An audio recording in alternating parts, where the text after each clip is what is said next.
Okay, good morning. Good morning. Welcome to Thursday, class 3, social justice. Nice to have you all here this morning, either in person or online. And if you're not currently online or in person, where are you? But it's nice to have the faces that are here, and some new faces. Well, new old faces. Old new faces. New to the class, but not new to me. So let's say good morning to who's here. So Amanpreet is here. Good morning, Amanpreet. Shania is here. Good morning, Shania. Simrat is here. Good morning, Simrat. Abby's here. Hi, Abby. Good morning. Nicole is here. Good morning, Nicole. And Ryan is here. Good morning, Ryan. And Aza is here. Good morning, Aza. So let's go back to where we were yesterday, just so I can remind myself what we were talking about. Oh, hey, we were talking about social justice. That's a shock, right? Okay, we were talking about social justice, right? So yesterday was kind of the first day of real material, if you will, and we talked about what social justice actually was. And we were kind of coming at this from the idea that social justice came from a place of a belief that everybody has the right to the same kind of resources and opportunities in society, right? We kind of believe that everyone is equal and is deserving of those things. And so social justice class allows us to kind of talk about those ideas and to sort of understand how people are in fact unequal within society. And then, of course, what can we do about it, right? How can we rectify that inequality? How much inequality are we actually happy with in society as a whole, right? Because I mentioned, I think ultimately there'll always be a little bit of inequality, right? We're all unique people. We're all kind of better at things or worse at things than other people. And so there'll always be a little bit of inequality. We're not all the same. However, really what we want to pay attention to is systemic equality, right? Ways in which certain groups of people are consistently disadvantaged, right? And we want to fix that, right? We want to overcome that. And so that's what this class is about. We said we would take kind of a critical stance, so we would look at this material from the perspective that society is stratified and that kind of contrary to what we have been told in the past, the social categories that we belong to, they matter in society. And again, I'm not saying that they should matter. I'm not saying that it is right that they matter. I'm just saying that unfortunately, that's where we are, right? People's gender and race and sexuality and religion and ability, all of those things, and when I say ability, I mean ability versus disability. All of those things do affect how people experience and live their lives and the opportunities that they're able to obtain. And so again, I'm not saying that this is right or desirable. I'm just saying that this is kind of where we are, right? This is the way things are at the moment. The other thing we were talking about yesterday is the idea that we're trying to step away from the idea that there's an objective reality, right? So we're trying to come at this material from the idea that we're all going to see issues a little bit different, right? We all have different backgrounds, we've been kind of enculturated or socialized differently, right? We come from different cultures. We come from different families, right? Different families have different values and ways of thinking of things. And of course, we're all unique individuals as well. So each of us are going to see the world and see issues in a slightly different way. But I feel like I should point out at this point that it doesn't mean that there aren't facts, right? Because it seems like what we were dealing with in the media over the past few years is this sort of outright denial of facts, right? Of things that are actually true. And so when I'm talking about this perspective thing and positionality thing, I'm kind of thinking more about the way we interpret events and what we think they mean, how we understand them. I'm not talking about the fact that, what's true for me is not true for you in terms of absolute facts. Because again, facts are facts, right? There's a little bit more to that story, but I'll probably get to that. I will get to that today.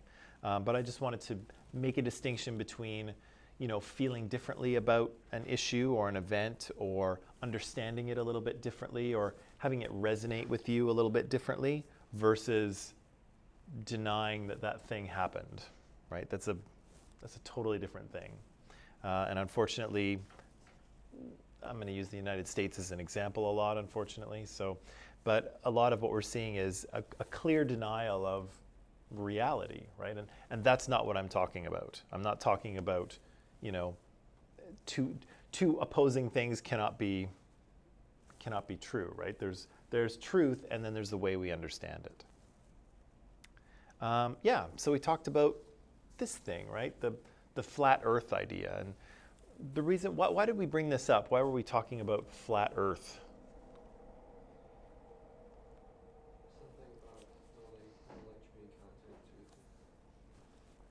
Something about knowledge being counterintuitive. And how was the knowledge of what Earth looks like, how is it counterintuitive?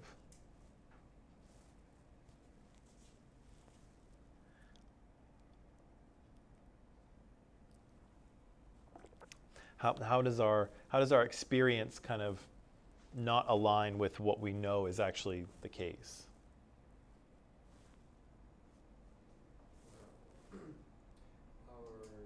In our daily lives, we don't perceive the Earth as a round ball. Yeah. Because we can't really see the curve, so it's not obvious to us that the Earth is round. Exactly, right? It feels flat, right? The Earth feels flat. It looks flat when you look out the window. We don't experience it as round, but of course, we know that it is, and you can't really tell that it's round unless you get way far away, if you get way high up, either in a plane or a spaceship or on a mountain, or if you do some scientific experiments and kind of carefully observe, right? Then you can see the fact that the Earth is round. But if you kind of just go about your daily life, it feels like a flat Earth, right? So our kind of experience is a little, or the idea that Earth is a sphere is a little bit counterintuitive. It's not what you would think if you didn't know any better. Right? If you didn't know any better, you would just assume it was flat because that's how it feels, right? And so the same thing happens. We should be ready for the same thing when talking about society and social justice issues. Sometimes the way things feel and the way we perceive them aren't quite the way that they might be, right? Because again, we might not have the appropriate vantage point. We might not have the appropriate viewpoint. Right? And so, again, for me, I think I used this example yesterday. For me, as a white person in Canada, racism is a little more difficult to see, right? And again, I can very clearly see, people saying racist things on social media, or if somebody says a racist thing in person, I can point it out and say, hey, that's racist. I see that there. But I don't see racism in the same way that people in Canada who are the target of racism see it and feel it, right? And so it's a different thing. And so it's hard for, in some ways it can be difficult for people who are not kind of directly affected. And we'll use the term dominant group a little bit later. It's difficult for people in the dominant group to perceive some of these things that are happening because again, they just don't experience the world the way that other people do, right? And so we'll dig into that a little bit more. I'm just kind of introducing that idea. Oh, right. So the idea that kind of knowledge is counterintuitive and this idea of people kind of not, seeing society from different vantage points, it shows up sometimes in some of the things that people say. And I've got a few kind of general quotes up here. And all of these are things that people have said about racism or sexism or religious oppression. They might be things that you've said. I am guilty. They are things that I have said in the past. But all of them kind of expose the fact that, even though we might perceive the world a certain way, we're kind of missing, we're missing a perspective, right? We're missing an understanding of how society works, right? So, for instance, here, people should be judged by what they do, not by the color of their skin, right? Has anyone ever said that? I'm sure I've said that for sure. And is that true? Yeah, that is true, right? That's an aspiration. That's what we want to achieve. We want to judge people by who they are, right? Their character and what they do, not by how they look, right? Or what their gender is, or who they are sexually attracted to. We don't want to judge people that way. But does that mean that that's how things are? No, that's not how things are right now, right? So it's nice to say, right, we should, but we're not quite there yet. And as we'll talk about a little bit later, some of these issues cannot be solved by individual actions, okay? So, hey, come on in. So racism cannot be solved by, why don't we just all be nice to each other? That's a nice sentiment, right? That's a nice idea, and that is part of it, but there's more that has to be done. It's not just about being nice. It's not just about not judging people. There's more pieces to that puzzle. And so a lot of these little quotes will kind of oversimplify the work that needs to be done, or they oversimplify the problem itself, right? I accept people for who they are. No, you don't. No, you don't. Because as we'll talk about a little bit later, and that's good, you should try to do that, but a lot of times our kind of subconscious programming gets in the way, right? And sometimes we judge people very quickly and very automatically based on what we already know. And in some cases, this is perfectly natural. This is a kind of a thing that the human brain does, right? It sees someone on the street, and you try to figure out who they are, right? What are they like? Are they a threat? Should I be scared of them? Do they seem cool? And your brain is making all these little judgments very, very quickly, right? And again, that's a perfectly natural thing for a human brain to do. But again, it's nice to feel that you accept people for who they are, and you should do your best to do that. But again, sometimes our subconscious programming gets in the way of that.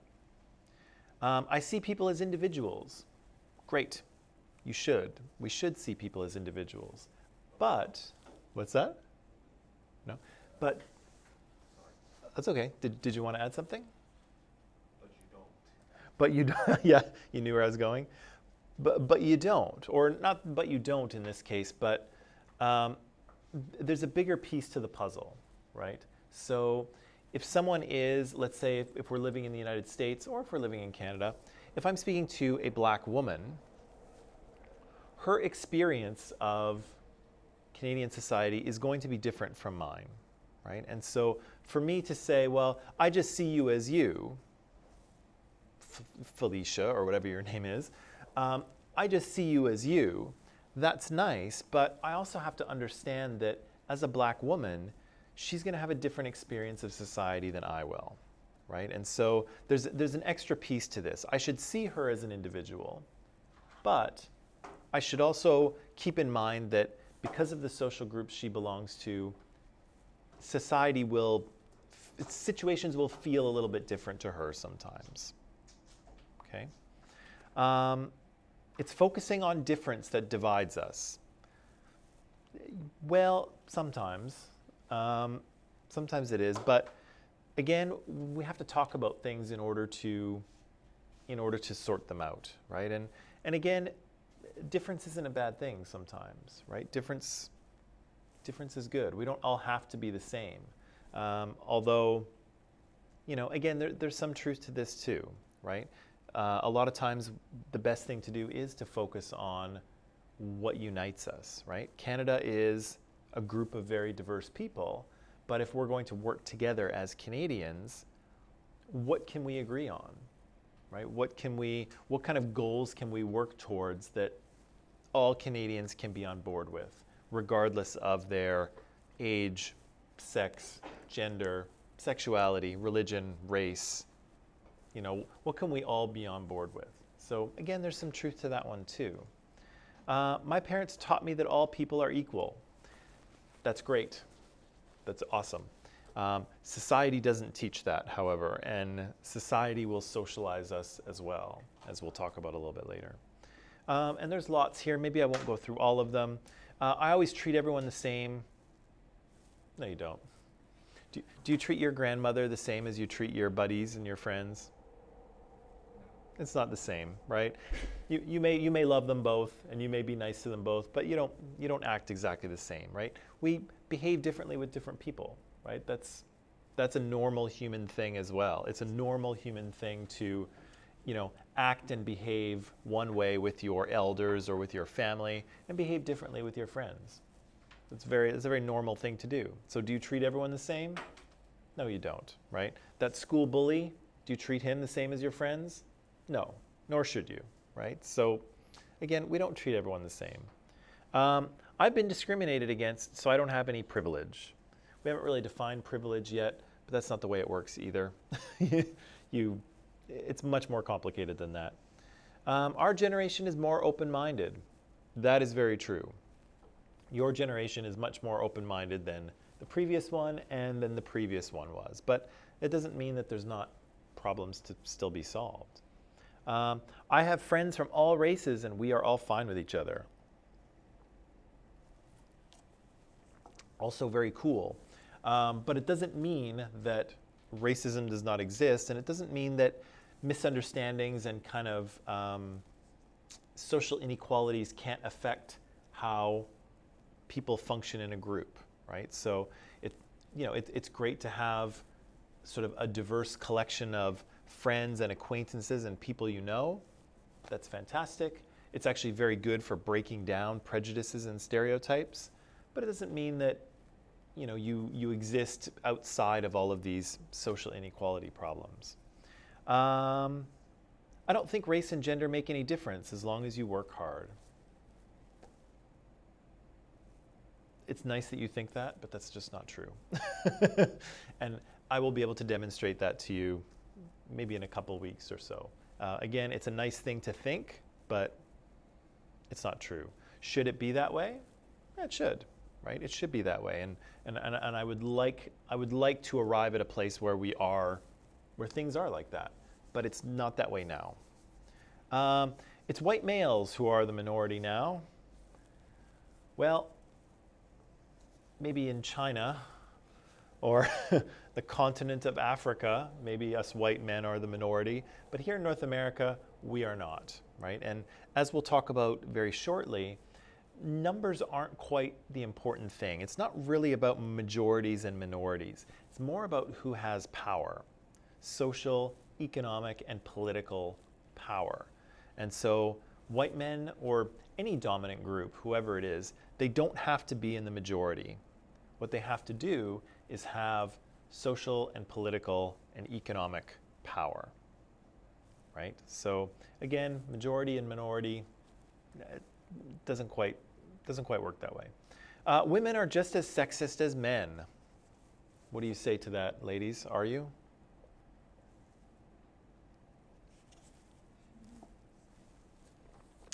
Well, I don't know about that. What we'll learn about very shortly, the idea that situations like racism or sexism kind of really only work, they describe a relationship between people with power and people with less power, right? And so in sort of most societies, but kind of in North American society, who has power, men or women? Yeah, men are the ones that are in power. If you look at government and industry leaders, if you look at heads of families, for the most part, it's men that are in power. And so the description of men being in power and women having less power, that's sexism. So can women be sexist against men? No, because they don't really have the power. Can they discriminate against men? Sure they can. Can they hold negative stereotypes against men? Yes, they definitely can.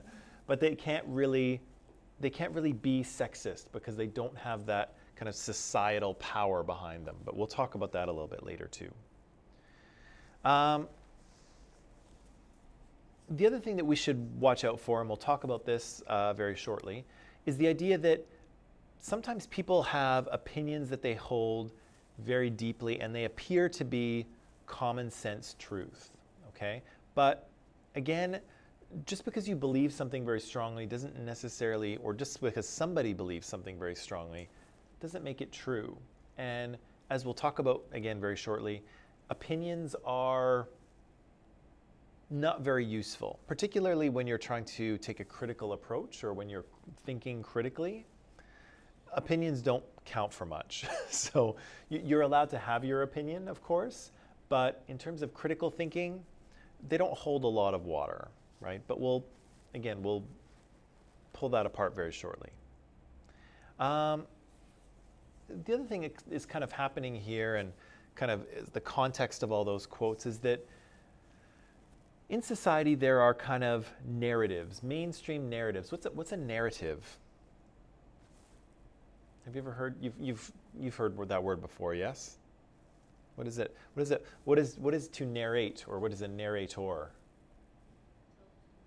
Yeah, so if you're in English class and you're reading a book, sometimes there'll be a narrator in the book, and then the narrator is kind of telling the story.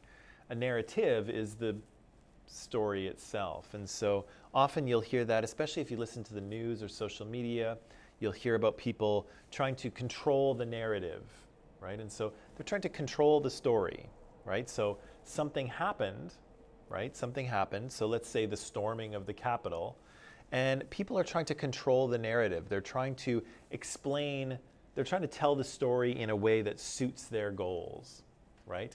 Was it an armed insurrection? Wasn't it attempted overthrow of the government? Or is it just a protest, right? It's just a protest. Maybe people got a little excited. It's no big deal, right? Those are two narratives, right? Those are two versions, the two stories of the same event.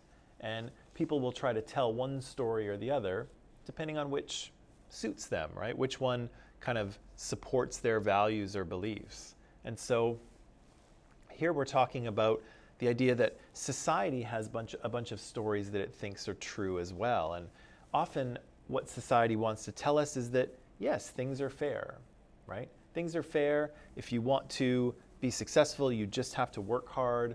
People who aren't successful, they're just not working hard enough. And, if we just want to, if we want to end racism, all we have to do is just start being nicer to people. And again, it's nice, like it's kind of a sweet idea, and you should be nice to people, but there's more to it than that, right? It's more complicated than just, people who aren't being nice need to be nice. It's more complicated, unfortunately, than that. And again, we'll talk a little bit more about that as we go forward. Let me just see where I was going to go with this. Oh yeah. Now, talking about some of these things, when we're talking about racism and sexism and things like that, sometimes they're difficult to talk about because they are emotionally reactive, right? People have a reaction to them. And so I think you can pretty clearly see this on social media. You say the wrong thing and people will be all over you, right? And in some cases they should be all over people, and in some cases it's a little much. But again, what we're seeing here is that people have a very strong emotional reaction to it. And one of the reasons why is because some of the things that we're talking about are very deeply held beliefs and ideas. And so we said that a lot of our kind of programming comes from our culture. Did we say that, or did I say that in comparative cultures? I think I said that in comparative cultures.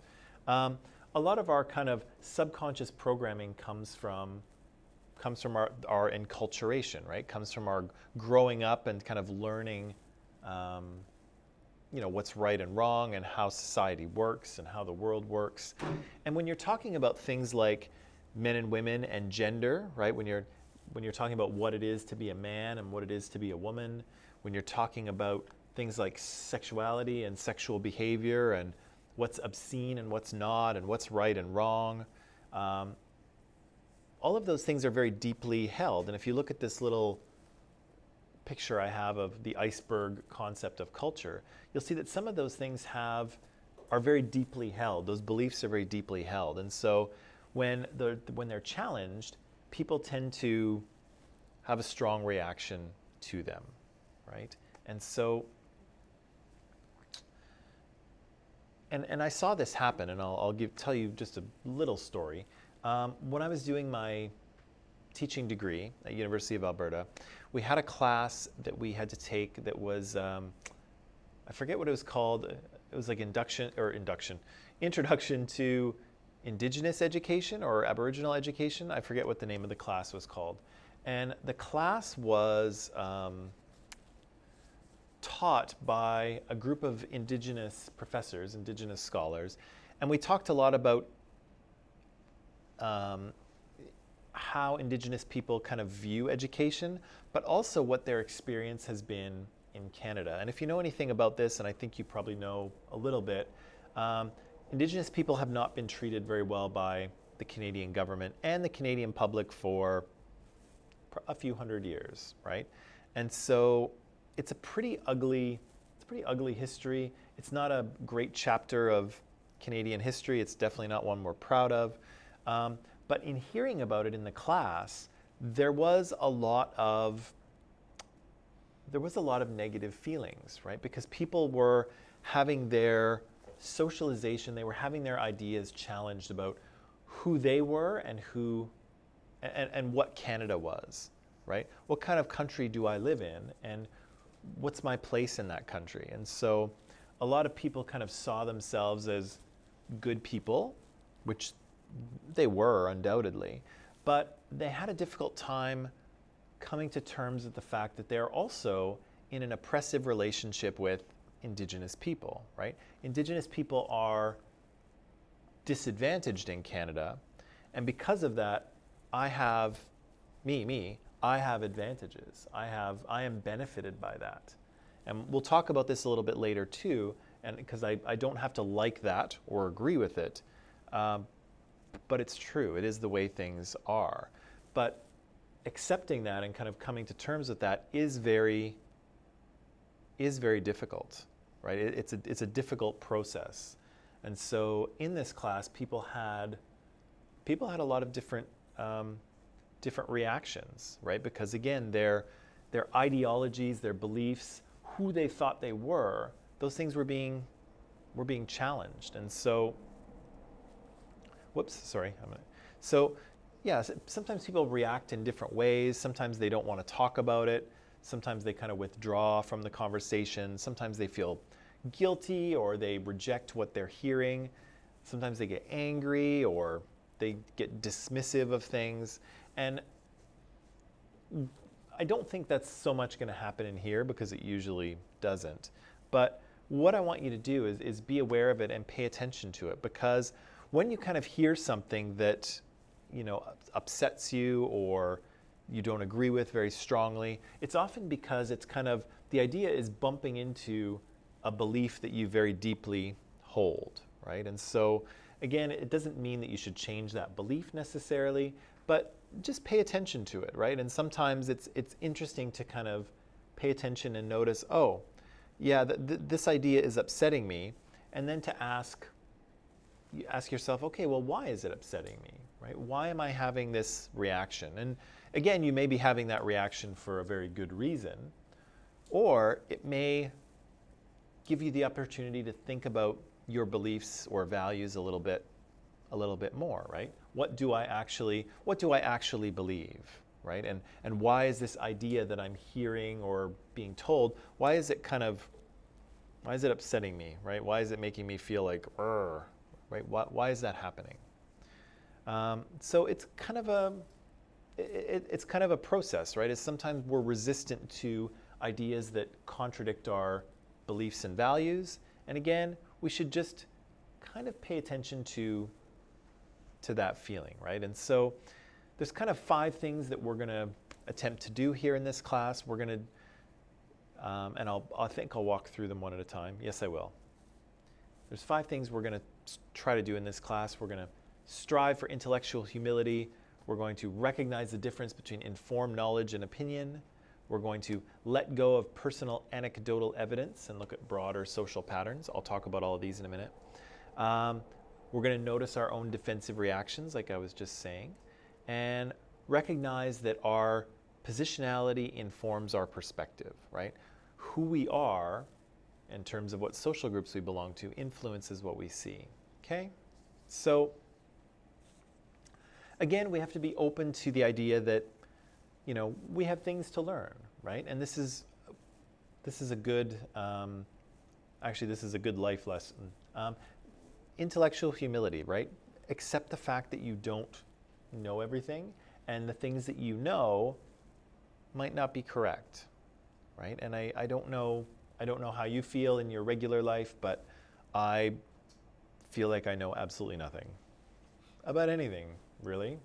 And the further on I go in life, the more I realize that I know less than I thought I did, which is which is a very uncomfortable position for a teacher to be in, but it's true. As time goes on, you know, I think, and maybe it's a natural a natural development as you get older, but yeah, you realize that you really don't know what you thought you knew, and you just don't know anything about anything at all.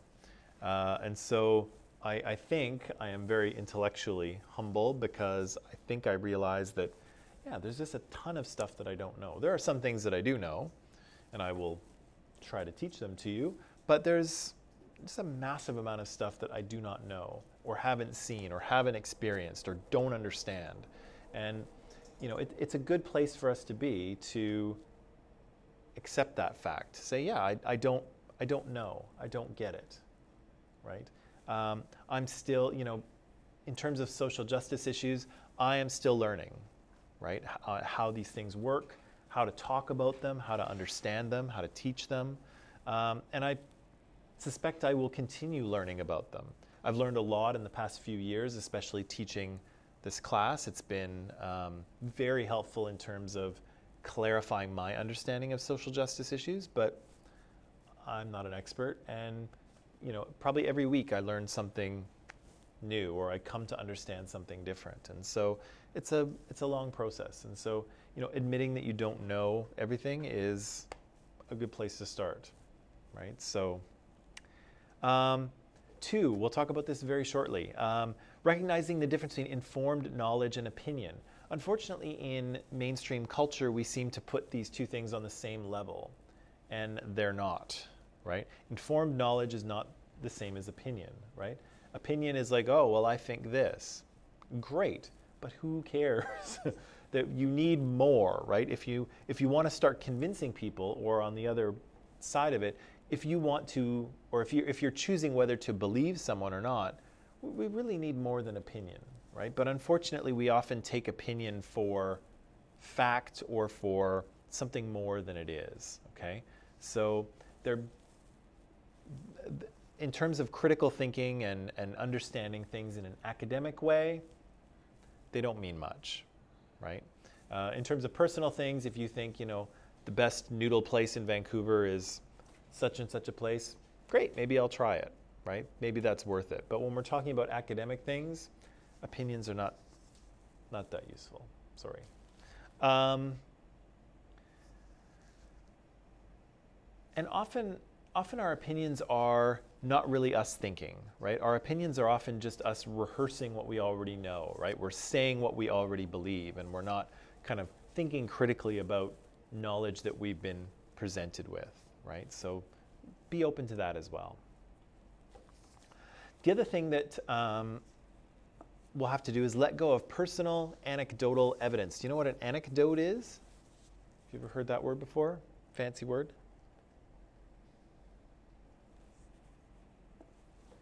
An anecdote. It's like a little story, okay? So personal anecdotes are like little stories, little things that happen to you. Hey, I was in the SkyTrain this morning, and guess what? I saw this guy, and he was dressed really crazy, and I don't know, whatever. I'm making up this story as I go, and it's not very good, but this is a little anecdote, right? And anecdotes are kind of useful for us in kind of informing us about the world and learning to understand how, what society and people are like. But when we're talking about social inequalities, these little one-offs don't really tell us anything. We have to look at broad societal patterns, right? About how long ago was it now? For 12 years ago. 12 years ago, the United States elected Barack Obama as their president, right? Their first black president, Barack Obama. Racism is over, yes? No, right? So he's kind of a one-off, right? It was great that he was elected. It was fantastic. It was a historic milestone for the United States. But again, there's a broader social context, and him being elected president doesn't really demonstrate that racism is over in any way, right? So single instances don't really prove anything. We need larger data, and we'll talk about that as well. I talked about this. If you feel a little bit defensive or upset about something, take a minute and kind of reflect, right? And ask yourself, okay, why am I being upset, and what value or belief do I have that this new piece of information is challenging, right? And again, it doesn't mean that your belief is wrong, right? I can watch the events of the United States and be upset, and I know why I'm upset, because those events and some of the things that people say conflict with my values in a strong way, and it does upset me. And again, it doesn't mean that I have to change my beliefs. It means that there's some crazy stuff happening down there, right? But in other times, we might have to reevaluate what we believe. But the emotional reaction is kind of a good, it's a good reminder. It's like, oh, there's something I need to, clarify for myself. What is it that I actually believe, and why am I being upset by this thing? And then the last thing, and we've talked about this a few times, recognize that your own social positionality informs your perspective and influences how you see things, right? And so, again, all of us kind of belong to different social groups. We have different backgrounds. And so we're all going to see and understand issues a little bit differently, right? And that's okay. It's okay that we have different perspectives on things. We just have to understand that, other people may not see it the same way, right? They may be coming at it from a different angle. I had a professor in university who did this thing with me. He had a box, but I'm going to use my eyeglass case. And so he said, okay, so how many sides of the case do you see? Just one? You just see the front side? Yeah? Do some people see almost two? Do some people kind of see the side? Daniel can probably see two, right? You can see kind of the side and the front, right? And you can see the side and the front too, but you see the other side and the front, right? And now I'm sitting here and I only see the back and maybe a little bit of the top, but I can't see the front or the sides. So yeah, we all have a little bit of a different perspective on this thing, but the fact is that between all of us, we see all of it, don't we? If we share what we see, then we can see all of this issue, right? But you're not seeing the whole issue here, and neither am I. I'm only seeing one side of it. I can only see one side of it, right? So really what we have to do is be open to other people's perspective, because they can see what we can't, right? Just like you can see here what I can't. Maybe it was better with the box. I don't know.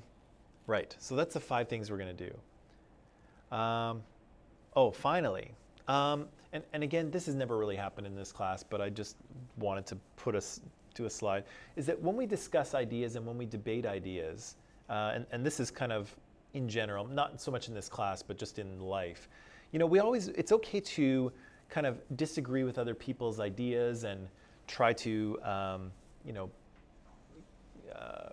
try to kind of debate their arguments, but we don't debate the person, right? So we should, in most cases, if an idea is not good, we should attack the idea, not the person, right? We don't attack the person, we attack the idea. Now, unfortunately, sometimes it's hard to do that, especially with President Trump, because he's such an awful person in pretty much every way.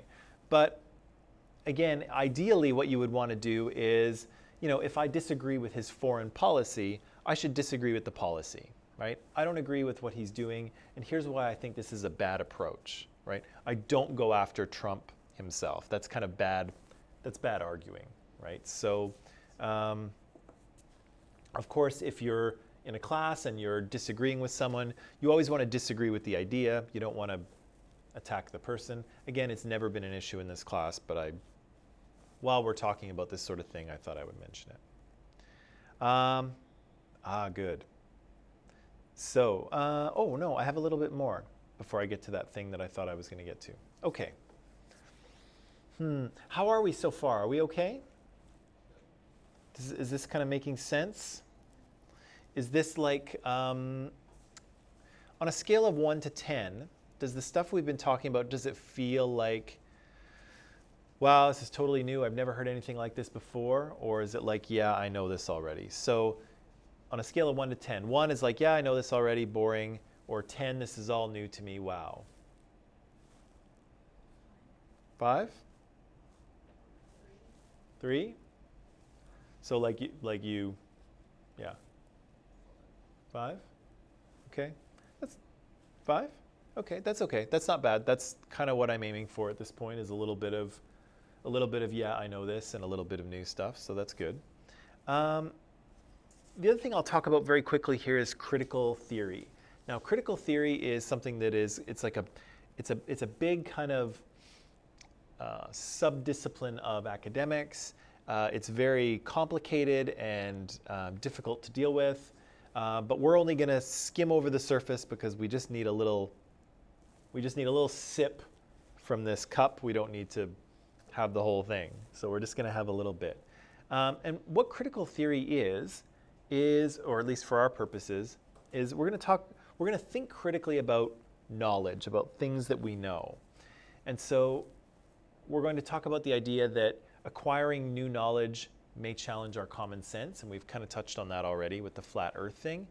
And then understanding the meaning given to information, okay? Because we like to think of knowledge and facts as kind of objective, right?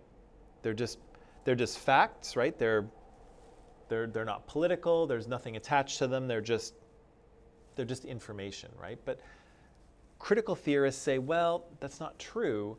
Information carries social and political meaning, okay? And so we'll talk about that in a second. Again, we're just going to take a little sip out of this, and then we're going to keep moving. But one of the things that we've been taught, I know there's a lot of text here, I'm sorry. One of the things that we've been taught is that, again, yeah, knowledge is unbiased, right? Knowledge is objective. Knowledge is, unchanging, unchallengeable. But again, critical theorists would say, actually, knowledge kind of evolves over time, right? What we know, I'm going to do that a lot in this class. I'm going to make the air bunny. What we know depends a lot on when and who and where we are, right? Things that we knew in 1900 are not the same things that we know now, right? And the things that we know in the year 2100 will not be the same things that we know now. So knowledge evolves, right? We learn new things. Sometimes the things that we thought we knew before turn out to be wrong, and we have to replace that knowledge. So knowledge is kind of constantly evolving, right? Knowledge is constantly changing. And the knowledge that we know, the things that we know, are connected to social and political concerns, okay? So what you know and is connected to social and political concerns. So back to the flat earth, right? Now, Europeans once thought that the earth was flat, right? So if you went back to, 1300 or 1400 in Europe, most people thought that the world was flat, right? Because again, that made sense, right? They perceived the world as flat. It looked flat. The church said the earth was flat, and at the time, that was really where knowledge came from. Knowledge came from the church. If you wanted to know something about the world and how it worked, you asked the priest, right? And the priest would tell you, because God, of course, created everything, and this is where knowledge comes from. Like, knowledge comes from up there, right? But kind of when you get into the 14 and 1500s, we see kind of the Renaissance appearing. We see people like Leonardo da Vinci and Copernicus and Galileo kind of being inspired by ancient Greek philosophers. And the ancient Greek philosophers had an idea that actually knowledge doesn't really come from up there. Knowledge actually comes from observation, right? If you pay attention carefully, you can understand how the world works. So the Greek philosophers said that, the world doesn't operate because, there are gods up there, moving levers and dials and making things happen. The universe operates by a set of consistent laws, by consistent rules. And if you watch carefully enough, you can figure the rules out. You can learn how it works, right? That was what the Greek philosophers thought. And in the Renaissance, these Renaissance thinkers kind of rediscovered that knowledge and perspective, and they started doing a bunch of experiments, right? And so Leonardo da Vinci was doing things, and we had people, dropping things off the Leaning Tower of Pisa. They had a stone and a feather, and they were trying to figure things out. And so you had all kinds of, not all kinds, but there were scientists running around Europe doing this very thing, right? Trying to observe the world and figure out natural laws, right? But of course, their ideas often met with a lot of resistance, right? And so when I think it was Copernicus who came up with the idea that, hey, actually, the earth is round, right? The earth is round, and actually I'm mixing up my Renaissance scientists here, so forgive me. Not only that, but the earth rotates around the sun, right? At the time, they had a geocentric model for the universe. So they had the universe with the earth in the middle and all the planets and the sun moving around the earth, right? The earth was the center of the show. But then this heliocentric model appeared, right? Where it was actually the sun at the center of the solar system and the planets rotate around it, right? So we had this new model. And were people like, wow, this is great, thanks for the new knowledge? No, they resisted it, right? And some of these guys got thrown in prison, right? Because they were contradicting the established knowledge, and they were undermining the authority of the Roman Catholic Church, right? The church was basically the most powerful entity in Europe at the time, right? On par with kings and queens. It was so powerful. And of course, they didn't want their authority challenged, right? Because if they were wrong about that, if they were wrong about the shape of the earth, and if they were wrong about the fact that, actually the earth revolves around or rotates around the sun, if they were wrong about that, well, what else are they wrong about? Should we be listening to these guys?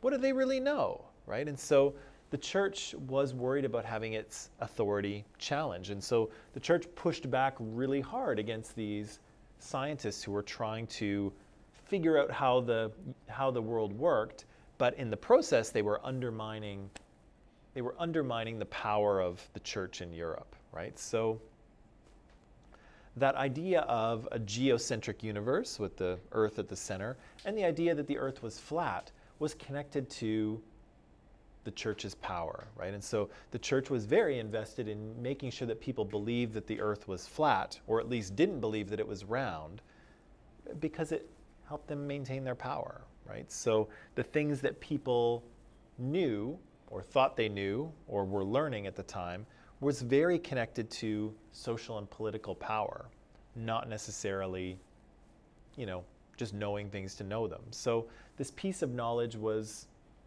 politically charged, if you will.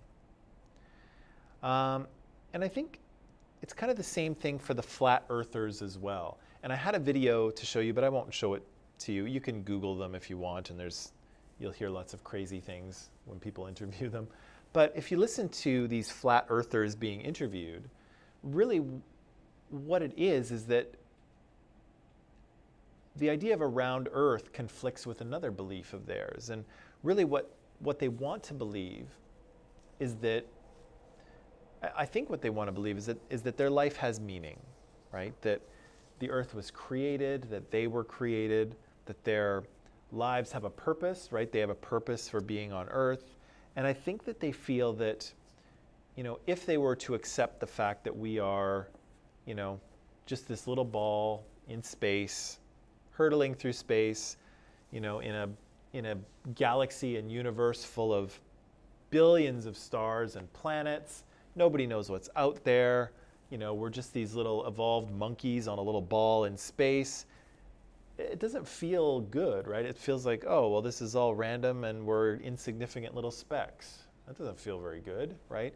And I think really what they want is meaning, right? They want to feel that they're here for a purpose, that this place was created for a purpose by someone. And the flat earth is part of that belief. So believing that the earth is flat helps them to believe all those other things that they want to believe as well.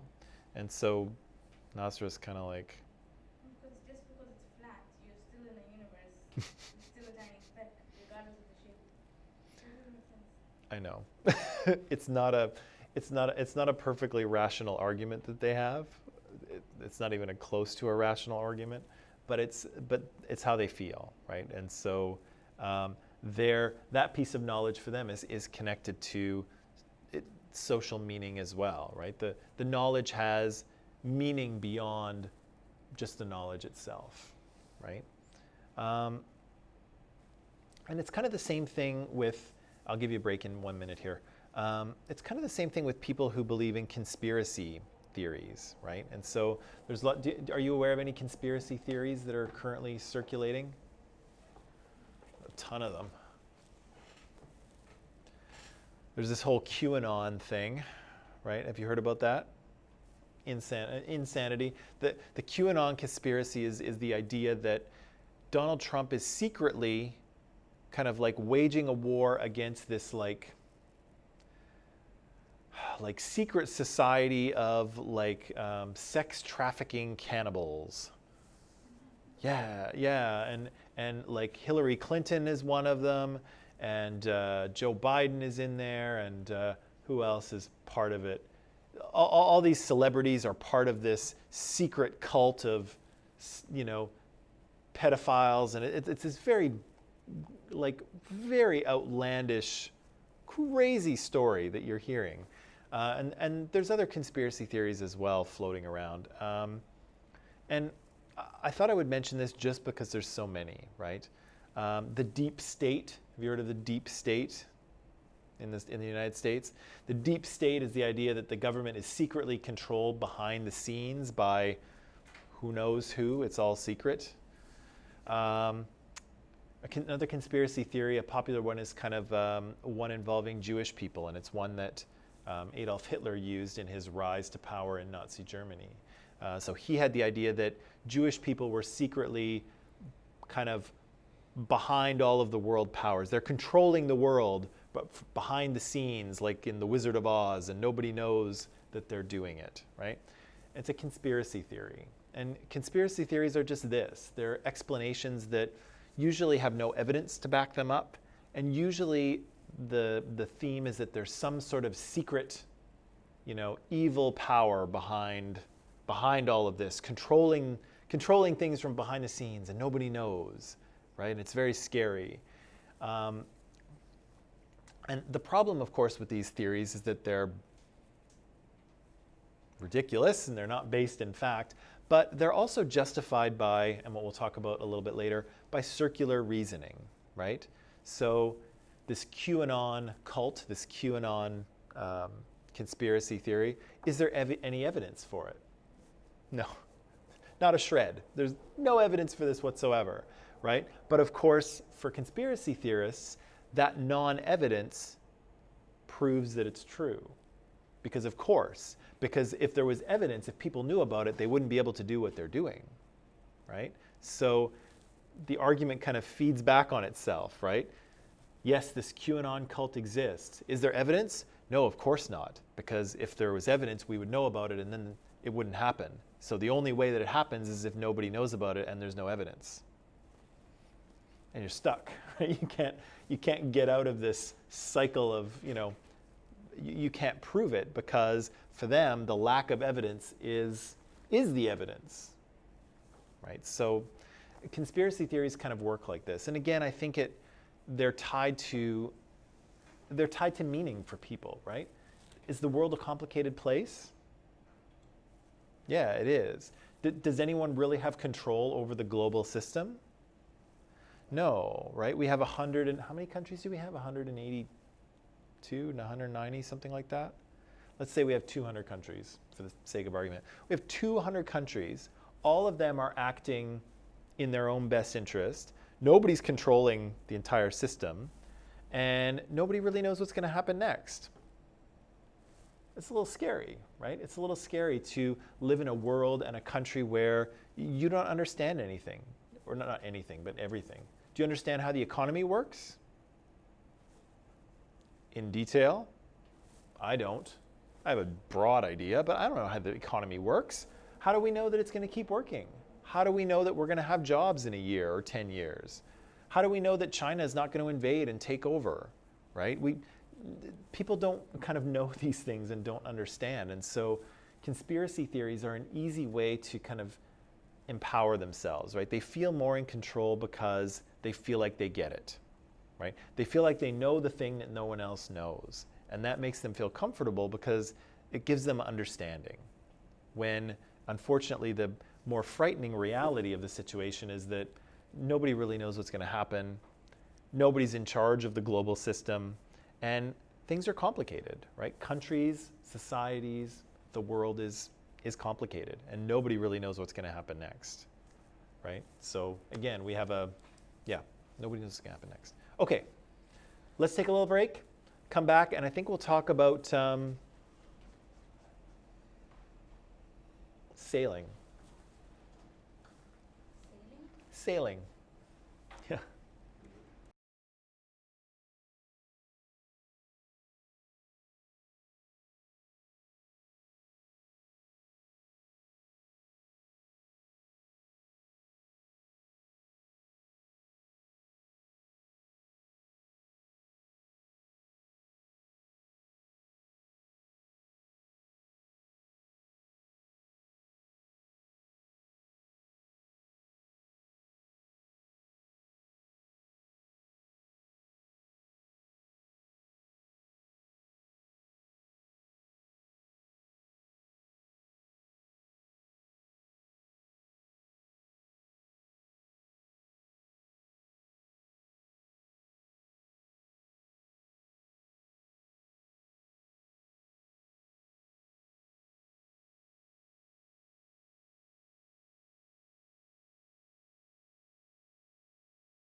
Okay, and we are back.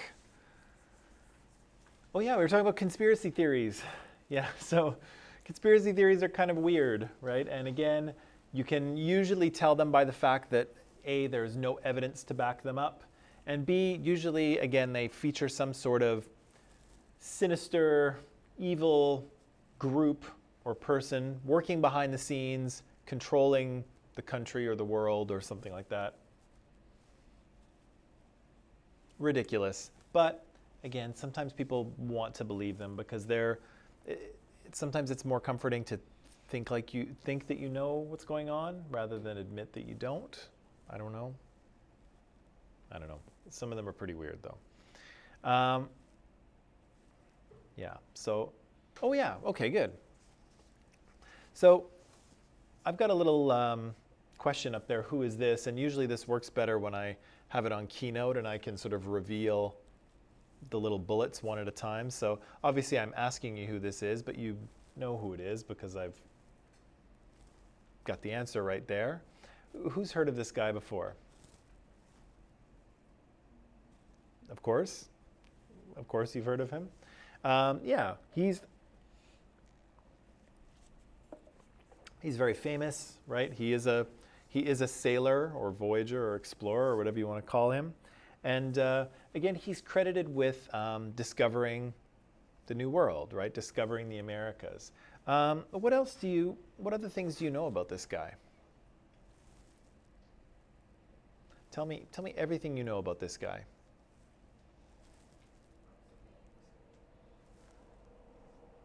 Really? I didn't know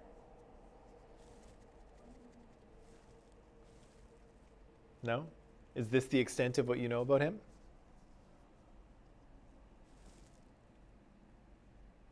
Christopher Columbus. Okay. Well, I'll fill you in a little bit here. Okay. So this is the guy, Christopher Columbus, and so in kind of the late 1400s, the plan is to try to find a passage to India, right? So Europe is trading quite heavily with India. There's lots and lots of money to be made. People are getting rich all over the place, lots of gold and stuff like that. But there's a problem, and the problem is that to get to India, you have to sail around the bottom tip of Africa, right, from Europe. So you get in your ship, you sail around the bottom part of Africa there, you sail to India, you load up your ship with silks and spices and all kinds of treasures, and you sail them back to Europe and sell them and make thick stacks of cash, right? That's what people are into in the late 1400s. But the problem here is that, in fact, sailing is very dangerous, right? You've got these little wooden ships that they're in, ships that look something like that. And lots of these ships sink, particularly when they go around the bottom tip of Africa. So the sailing around the Horn, as they said, super dangerous. The waters are really turbulent and there's winds and rocks, and lots of ships go down in that. And so it's a very dangerous undertaking and a very expensive one, right? You don't want to send a ship to India, buy all this stuff, and then have it sink on the way back. Then you have no money, right? Actually, that's where insurance comes from, but that's another story. Kind of the first insurance company in the world starts insuring shipments like this. And yeah, anyway, another story. So this is a big problem. And so some people start to theorize that, well, what if we sail directly west, right? The Earth is round. You should come around the other side and bump right into India in theory, right? So people start to try to do that, and Columbus is kind of the first one to kind of make it. And so, like I mentioned, he sails off. He sails off from Spain. I think he was Portuguese, actually. He was sort of ethnically Portuguese, but he sailed funded by the Spanish government, I think. Anyway, sailed off and sailed to India, or not. Because of course, unbeknownst to Columbus and to most other Europeans, there was something in the way of India, right? There's an entire continent, 2 continents of North and South America between Europe and India that nobody knew about. So he bumped into this landmass. Some scholars think he first came up ashore in what's now the Dominican Republic. So that's where he would have landed first. But of course, his discovery kicked off this new age, right? Where we knew there was this whole continent here, and eventually people started to come over and settle, and countries start to appear in North America. Canada and the US and Mexico appear from here. So what's the story of this guy? What's the narrative, if you will? And if you ask most people, this is kind of what they will tell you about Christopher Columbus. He's a brave, heroic explorer. He discovered the New World and kind of was the founder of, in a way, was the founder of all of our countries, of Canada and the US. Some people will tell you that he proved the world was round, right? So he sailed off, he sailed off west, and with the idea that he would come around and bump into India in the east. And of course, he has a holiday in the US, not here in Canada, we don't celebrate it, but in the US, they celebrated Columbus Day on October 12th. I've got 2020 there, but it's every year. It's not October 12th every year, but it's, I don't think. Anyway, he has a day, he has a holiday dedicated to him. And so the question is that the story of Christopher Columbus? Didn't he? Wait a minute, that's not in the story. You said he killed a bunch of indigenous people in North America? Yeah, that's a thing. It's not part of this story, but it is fact. It is fact. Yeah, and that's kind of where I'm going with this. So critical theorists say that, well, one of the ideas is that knowledge is neutral, right? People think that knowledge is neutral, but in fact it's not. This story about Christopher Columbus is not an objective, unbiased story, right? It's a story that's told from a particular perspective, right? So here's a story of a brave, heroic explorer who sets out and sails the dangerous seas and discovers this new land and is a hero and is the founder for these great countries called the US and Canada. That's one story, but there's missing details, right? There's missing details from that. And so, again, knowledge is socially constructed. The way in which we know about Columbus and the things that we know about him in general, or the reason we know about him in the first place, all have to do with social and political values, right? And so who you think Columbus is, to some extent, does depend on who you are. And so if you look, yes, he was all of those things that we just talked about. Would you have to be brave to sail off into the ocean in 1492? Yeah, you would, because lots of sailors don't come back in 1492. The sea is a dangerous place. And so, yeah, was he brave? Sure. Did he explore? Absolutely. Did his arrival in the New World kind of set in motion the colonization and the creation of these countries? Yeah, it certainly did. Was he a hero? Well, it depends on who you ask, right? The Americans certainly thought so because they gave him his own holiday. Usually heroes are the ones that get holidays, right? There's lots of statues to Columbus. There's lots of things named after Columbus. British Columbia, Columbia College, Although I would argue that we're not necessarily named after Columbus, we're named more after the province, and then the province might be named after him, which is probably not a good thing. But is he a hero, right? And so to Europeans who founded the United States, he is a hero, right? He's a founding father, right? He discovered this land and made it possible for them to create the great country of America, such as it currently is.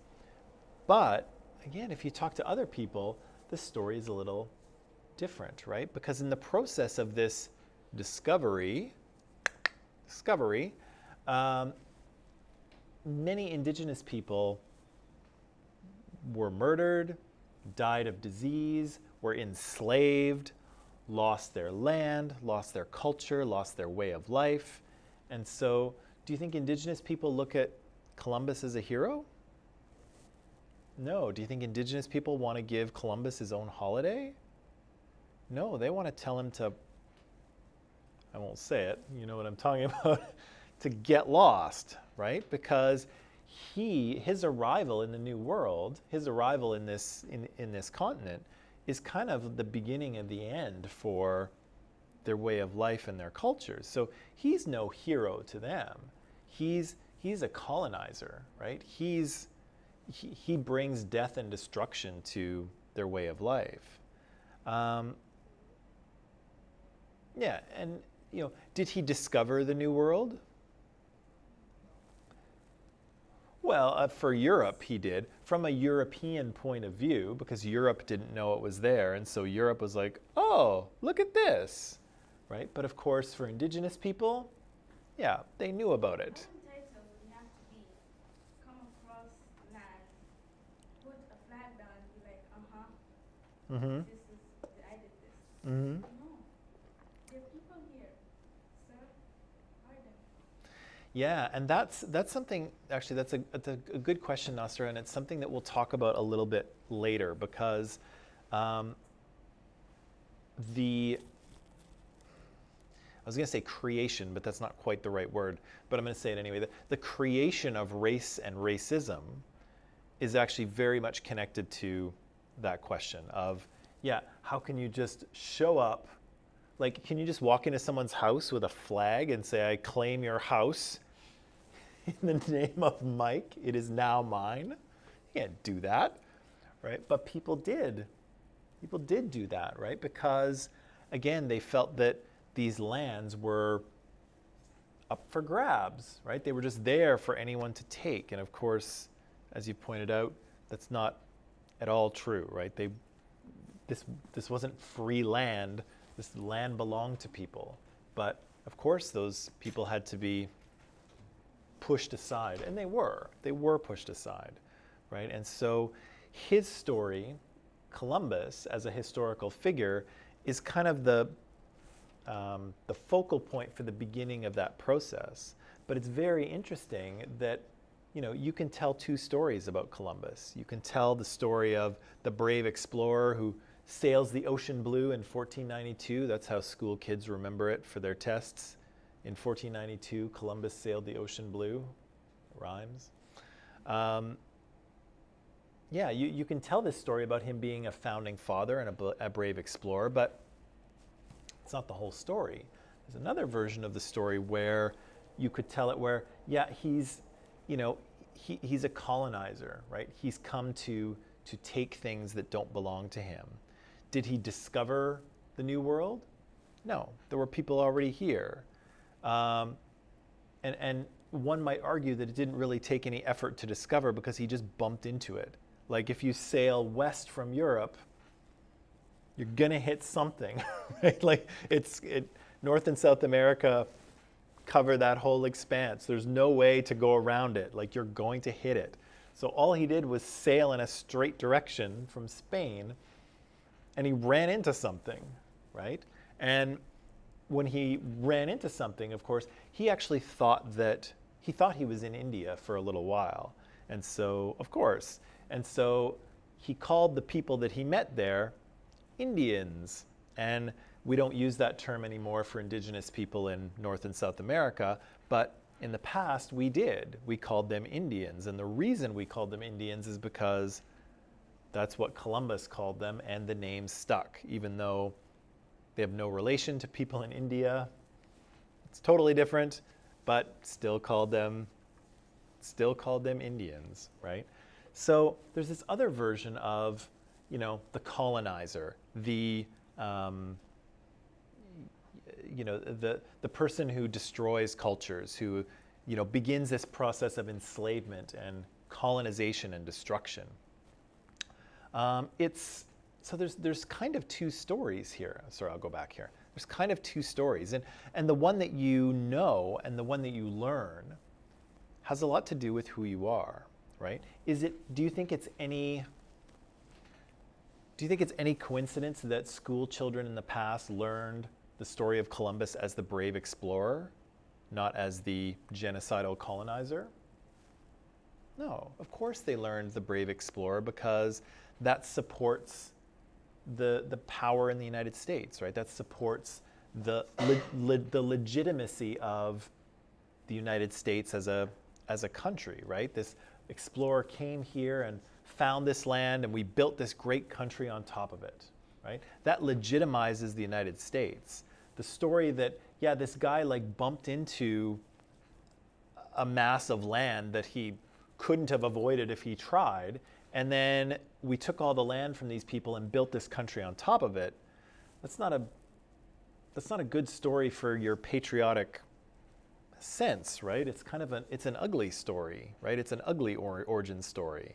And so the United States wants to tell themselves an origin story that they're great, right? That they built this great country and that they are brave, tough explorers, just like Columbus was. And so again, it's no accident that school kids would have learned this kind of brave hero version of Columbus. But again, there's another side to that story, right? And again, it kind of depends on who you are, which story you've been exposed to, and which one you kind of identify with.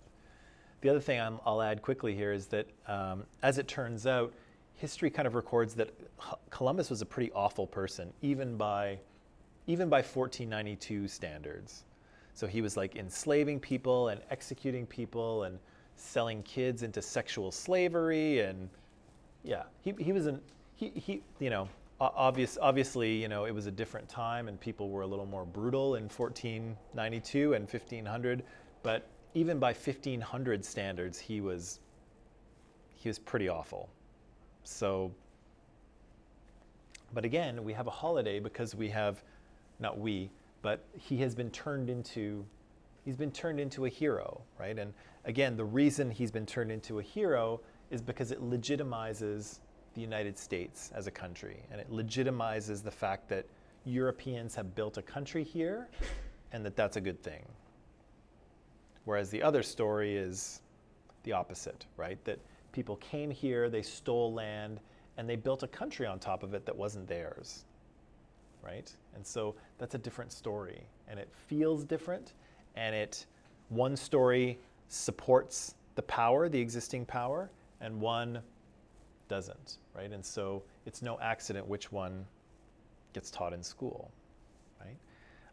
So this Columbus story has meaning attached to it, right? It's not just a collection of facts, it's a collection of facts that have been put together in a particular way to tell a particular story. The brave explorer story, not the awful colonizer story.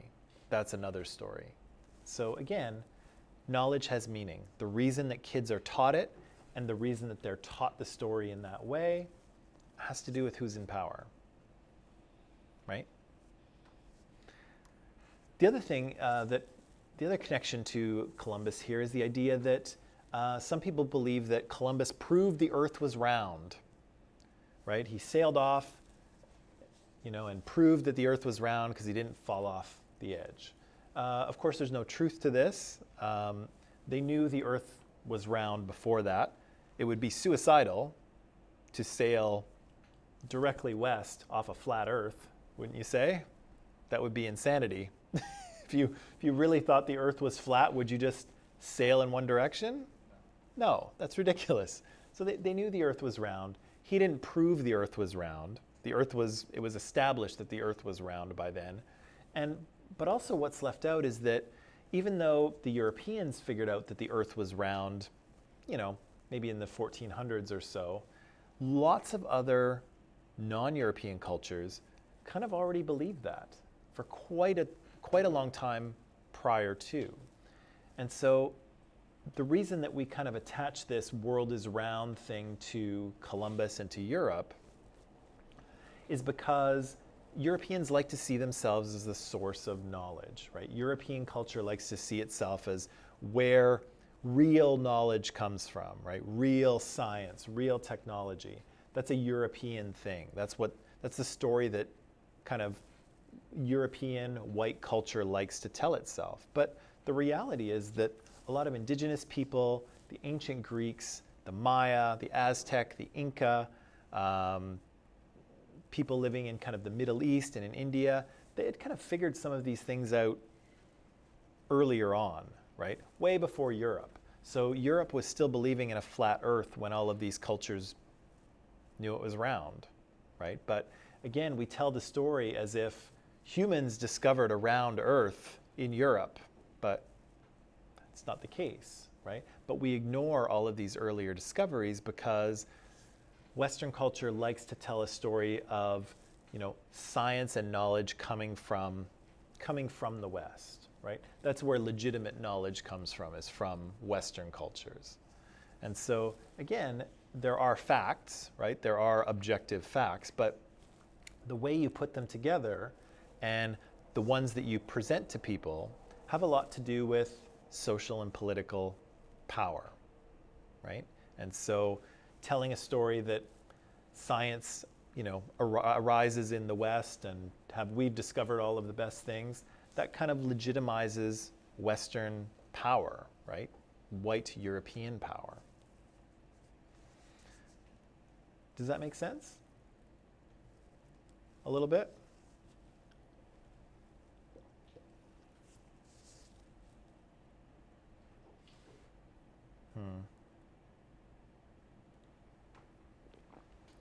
Right, so I've kind of talked about this. We've talked about that. I'm just trying to figure out where we are here. Hang on. Okay, maybe this is the last thing I'll say then. The last thing I'll say about this is that what we want to do sometimes when we're listening to stories or narratives is not only pay attention to what the story is, but think to yourself maybe what's missing, right? What information is missing? And why am I being told this story in the first place? Who benefits from me believing such a thing? And whose lives and experiences will be limited by it, right? And so if, for the Columbus story, for instance, if I believe that story, the brave explorer story, well, who benefits from that? Well, the people who currently hold power in the United States and in Canada, but in the United States, right? Because white Europeans still control that country, right? And so they benefit from this idea that Columbus was a hero and a brave explorer and a founding father. But indigenous people's lives are actually limited by it, right? Because their experience isn't part of this story. Their pain and suffering isn't part of this story, right? And so when people look at indigenous people now, from the perspective of the Columbus story, they don't have a role, right? They're just, there was probably some indigenous people here, whatever, and then we just built this country, right?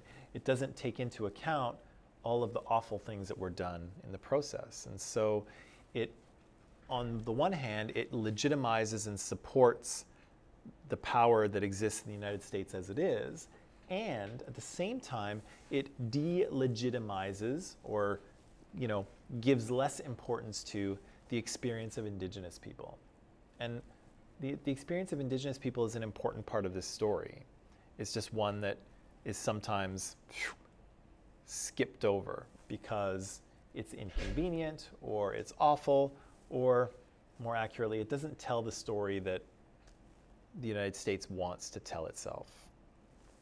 Right? So again, we have a bunch of facts about Christopher Columbus. The facts are all true. They are all accurate as near as we can tell historically. But the way that you put them together and who you present them to has a lot to do with power, political power and social power.